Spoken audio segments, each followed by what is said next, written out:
안녕하세요. 제2의 풍수TV입니다.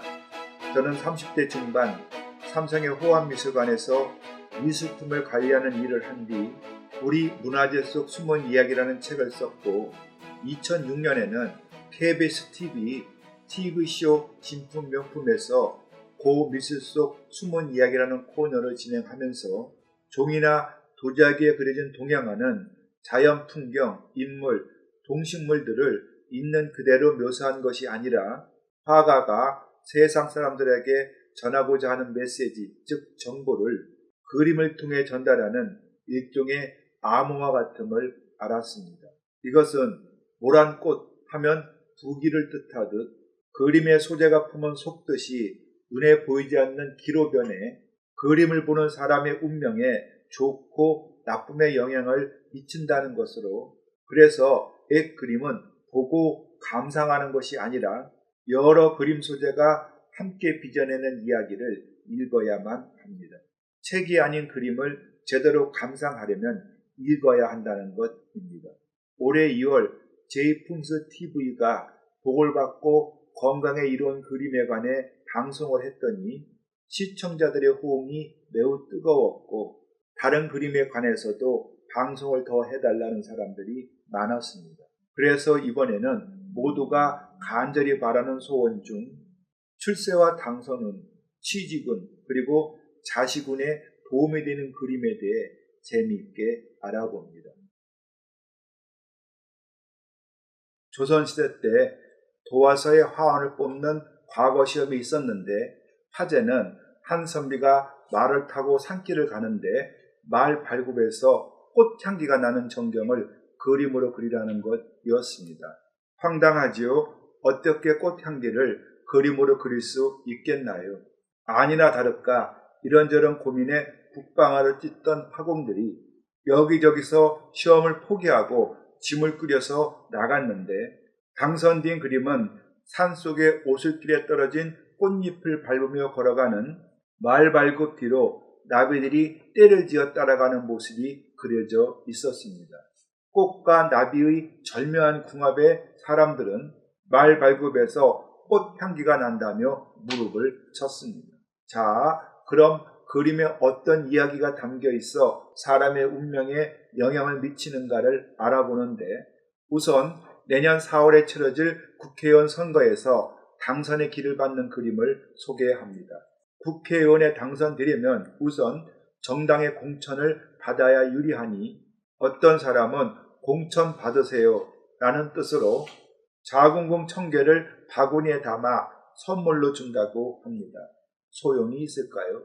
이것은 그저 사람의 기분을 좋게 할 뿐 당선에는 하등 좋은 길을 주지 못합니다.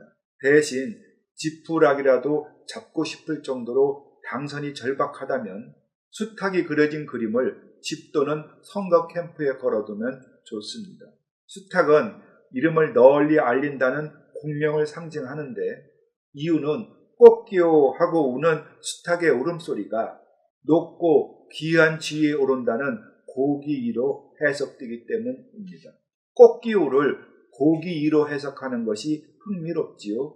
그래서 수탉 그림을 벽에 걸어두면 쉴 새 없이 고기를 애쳐대니 그 들리지 않는 울음소리가 기로 변해 당선의 가능성을 한층 높여줍니다.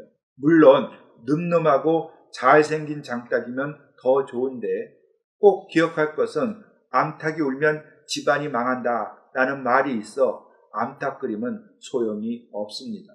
보통 맨드라미 아래에서 여러 마리의 병아리와 함께 노는 암탉 그림은 벼슬에 벼슬을 더한다는 관상과간의 길을 뿜어내니 이것은 이미 성공한 고위관리가 승진하는데 좋은 그림입니다. 그런데 어떤 사람이 수탉 그림은 구할 수가 없으니 그 대신 수탉 사진을 걸어놓으면 어떠냐고 묻는데 이에 화가의 기력이 담긴 그림보다는 못하지만 꽁 대신 닭이라고 사진도 야망을 가진 정치가에게 도움이 되고 실제 당선된 사례도 있습니다.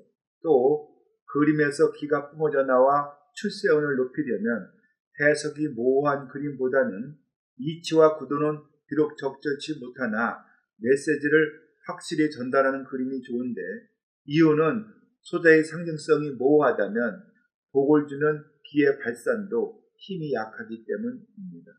여기서 가문의 영광인 장관 또는 기업의 임원이 되길 바라면 책거리인 서가 그림이 출세운의 효과 만점입니다.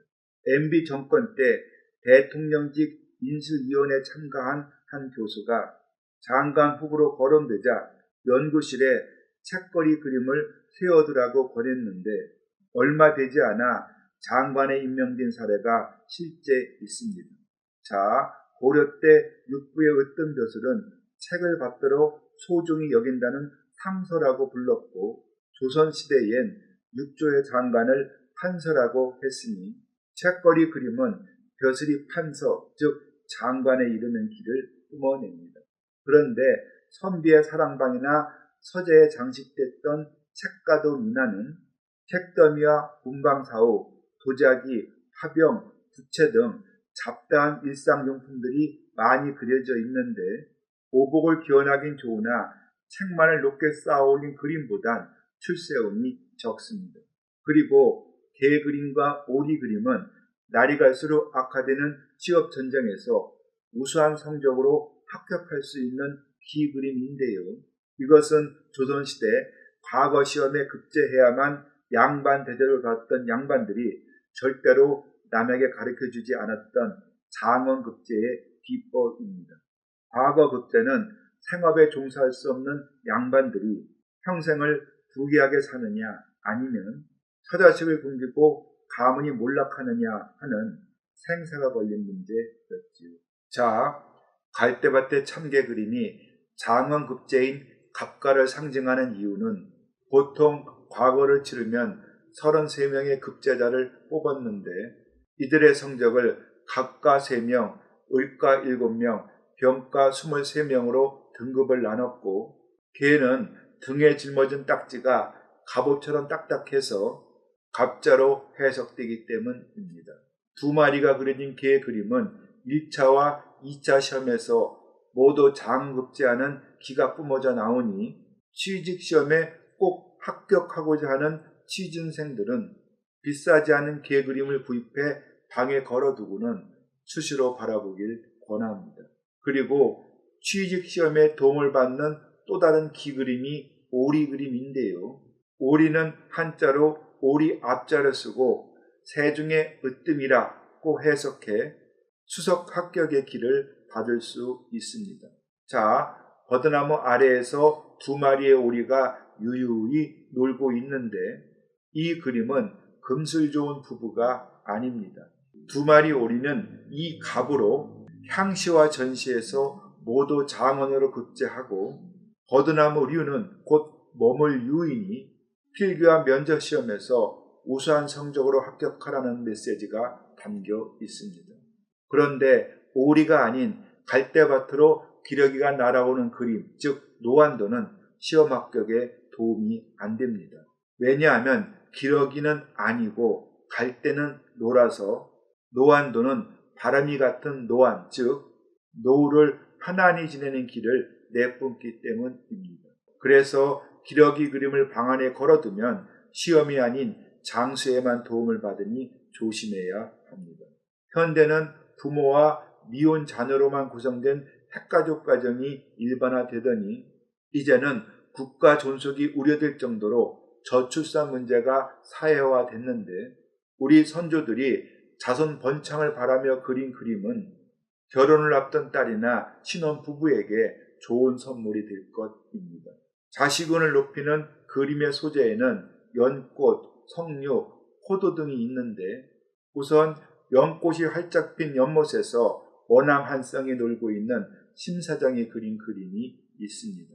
그런데 이 그림은 상황 설정이 맞지가 않는데 왜냐하면 연꽃은 여름에 피고 원앙은 겨울철새라서 연꽃 아래에서 원앙이 놀기가 어렵기 때문입니다.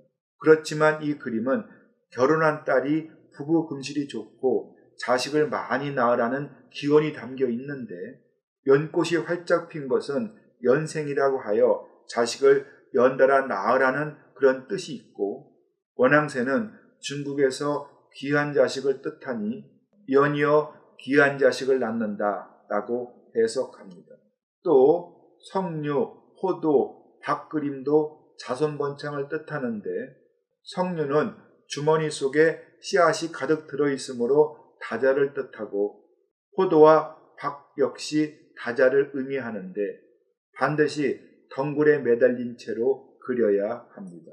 포도와 박은 자식이 되고 덩굴은 한자로 만대가 되므로 자손이 영원히 끊어지지 않는 자손만대가 되기 때문입니다. 그리고 죽순의 죽은 축, 순은 손으로 해석하니 손자를 보아 기뻐하거나 또는 바란다면 죽순 그림이 선물로 좋습니다. 그리고 우리 선조들은 그림이나 문자를 통해 집안의 운기를 북돋고 사악한 길을 몰아내고 왜곡된 길을 교정했는데 대표적인 그림이 까치와 호랑이 이나이입니다. 자, 그림을 보면 까치가 소나무 가지에 앉아 있고 나무 아래에는 호랑이가 우스꽝스러운 모습으로 그려져 있는데 본래는 표범입니다. 호랑이가 아닙니다.